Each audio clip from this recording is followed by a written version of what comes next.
If you haven't heard of it, you've been living under a rock and quite possibly eating them. The man behind it is Dr Michael Mosley, a trusted journalist and a weight loss expert who's now looking at the latest science behind our fastest growing chronic disease, which is type 2 diabetes.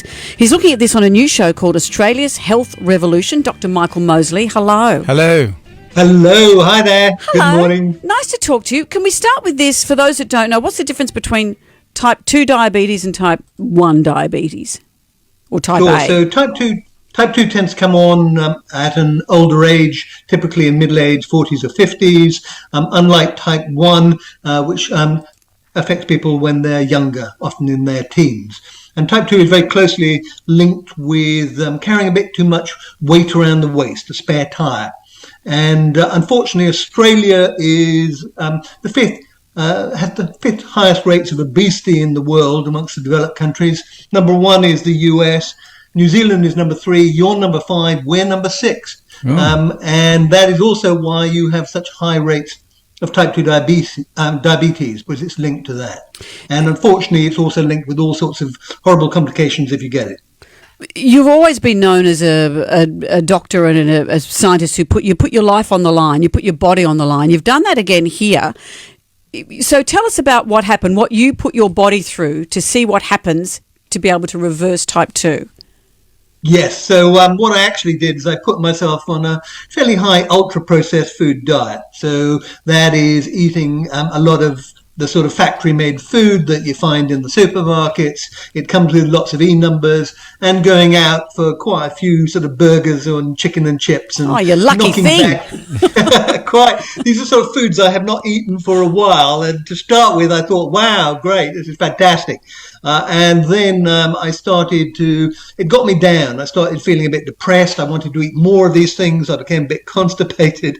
I started, according to my wife, Clare, I started to snore loudly as I put on the weight. And I put on about 3 kilos in a few weeks. Wow. And I wasn't eating that strange a diet. It was about the typical Australian eats about half their food intake is ultra-processed food. And if you're a kid, it's more like 60 or 70%. So ultra-processed food, that's things like sliced ham and oven chips. Anything that's basically been made in a factory and is kind of being flogged to you, as I said, mainly it's got lots of numbers on the side, lots of ingredients. And this is stuff which is relatively new to human beings, which is why we find it difficult to resist. We eat more and more of the stuff, but also why it is so profoundly bad for our health.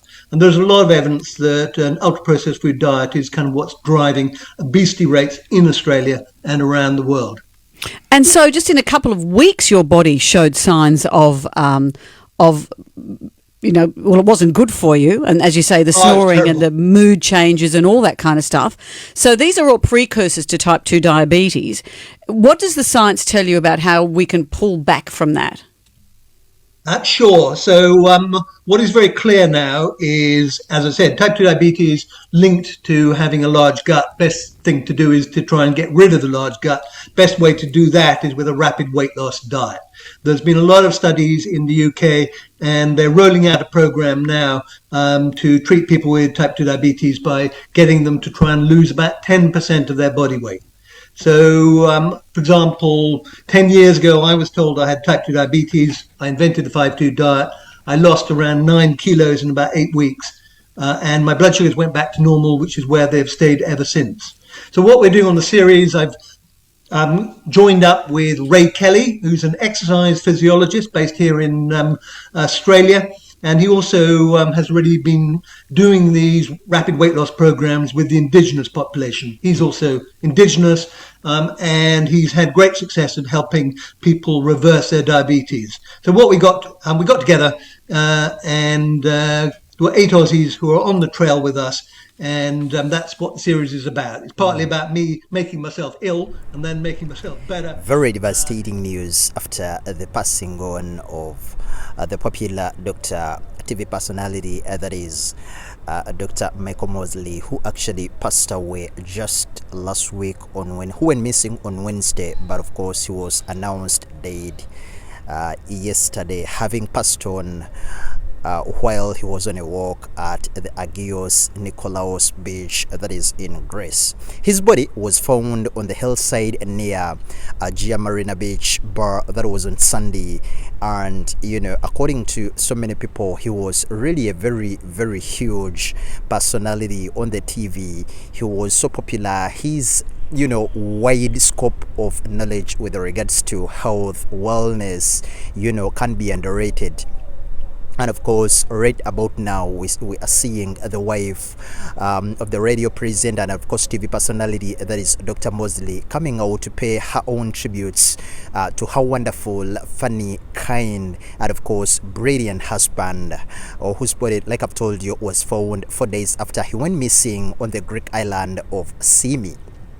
The popular doctor actually went on a walk that was last Wednesday, and according to the sources, they are saying that having went onto that small walk around the beach on the island, he must have slept on the rocks that actually are surrounding that popular island in Greek. A bar manager found his body, according to in the various news agencies coming out to report about his passing on, and of course he saw something by the fence of the bar and alerted the authorities. Police say, and of course they told BBC News, we are quoting it, that the deceased had been dead for a number of days. Dr. Mosley was found next to a fence around 30 minutes on a walk he had taken from the village of Pedi, where he was last seen. A coroner has come out and has done a brief examination of his body,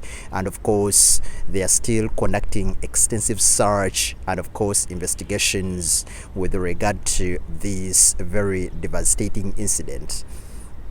And in the due process of looking and apparently discovering his body, there was even a police officer who actually broke his leg. It's really very, very tough. This is a man who had studied medicine in London and qualified as a doctor, and for the last 2 decades he was working as a presenter, a documentary maker, and of course a journalist and an author. He was known for his so many TV programs, including Trust Me, I'm a Doctor, BBC Radio 4's Just One Thing podcast, and of course Chris Van Tulken, one of the Dr. Mosley co-presenters, said he was one of the most important broadcasters of the last few decades, as he was paying tribute to his friend and of course close pal whom he worked with via his official Twitter handle.